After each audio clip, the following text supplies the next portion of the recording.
नमस्कार दोस्तों, कैसे हो आप सब। आज हम जानेंगे इमामी शेयर प्राइस टारगेट 2024, 2025 और 2030 के बारे में। आखिर इन सालों में शेयर की वैल्यू कहां तक जा सकती है। तो दोस्तों, जैसा कि हम जानते हैं, अगर हमें किसी भी कंपनी की शेयर की टारगेट वैल्यू को निकालना होता है तो उसके लिए हमें सबसे पहले कंपनी को जरूरी चीज़ों को देखना होता है और कंपनी के पिछले 5 साल की परफॉर्मेंस को देखना होगा, भाई कंपनी ने कैसा क्या परफॉर्मेंस किया है। उसके बाद इन सब चीज़ों को आप खुद समझ जाएंगे, भाई हमें कंपनी में लॉन्ग टर्म के लिए निवेश करना चाहिए, शॉर्ट टर्म के लिए निवेश करना चाहिए।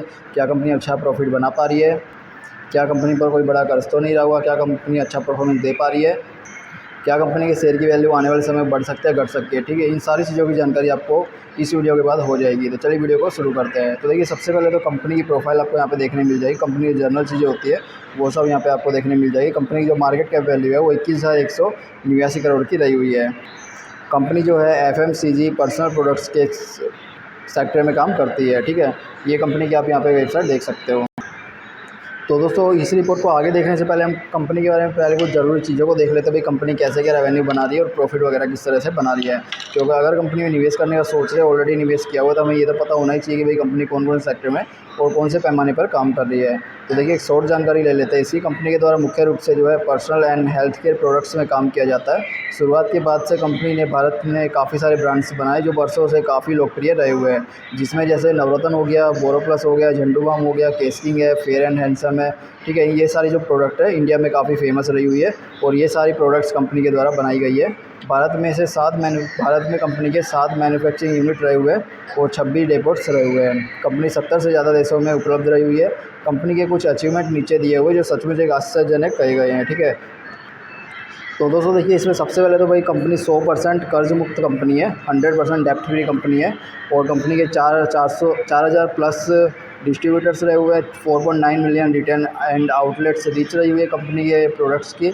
3200 प्लस एम्प्लॉयज़ रहे हुए हैं और कंपनी के 140 प्रोडक्ट सोल्ड पर सेकंड, मतलब कंपनी के हर एक सेकंड में 140 से भी ज़्यादा प्रोडक्ट सेल हो रहे हैं, जो कि यार काफ़ी बड़ा नंबर कहा जा सकता है। अब हम देखते हैं पिछले 5 सालों में कंपनी की शेयर की कीमतों में बड़े बदलाव। तो दोस्तों, अगर 13 मई 2019 को देखें तो कंपनी के शेयर की वैल्यू 368 रुपये के आसपास ट्रेड किया करती थी और अगर 5 सालों के बाद यानी 6 मई 2024 को देखें तो कंपनी के शेयर की वैल्यू 522 रुपये के आसपास ट्रेड कर रही है और ये मैक्सिमम गई है 621 रुपये तक।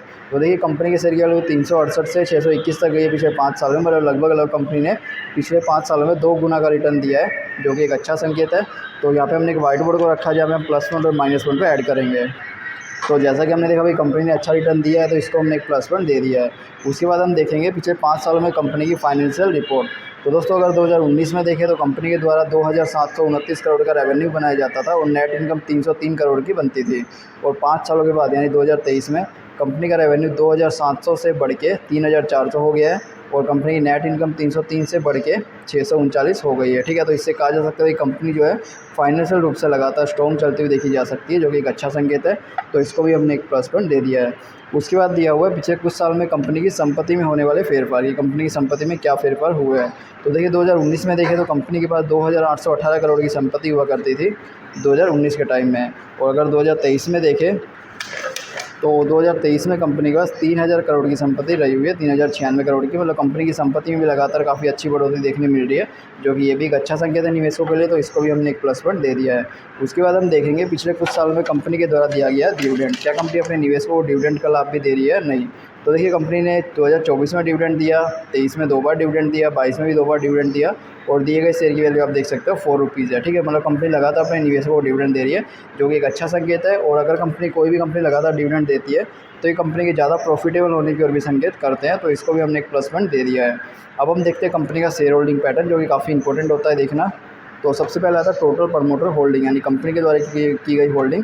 कंपनी ने अपने शेयर की 54% की होल्डिंग की गई है और इसमें से कंपनी ने 54 में से 7.18% की होल्डिंग बैंक में गिरवी रख दी है। ठीक है, और जो बाकी की होल्डिंग है 47.67 वो कंपनी ने अपने पास रखी हुई है। तो ये होल्डिंग भी देखनी जरूरी है, भाई कंपनी ने इतनी होल्डिंग को बैंक में गिरवी रखा गया है, पर ये ज़्यादा नहीं है, इसलिए हम इसको एक अच्छा संकेत मान सकते हैं। म्यूचुअल फंड के द्वारा 19.65% की होल्डिंग की गई है, ये भी एक अच्छा संकेत है। अदर डोमेस्टिक इंस्टीट्यूशन, जो भारत के बड़े इन्वेस्टर हैं, उनके द्वारा 2.42% की होल्डिंग है, ये भी एक अच्छा संकेत है। विदेशी इन्वेस्टर कंपनी में 13% रहे हुए हैं, ये भी एक अच्छा संकेत है।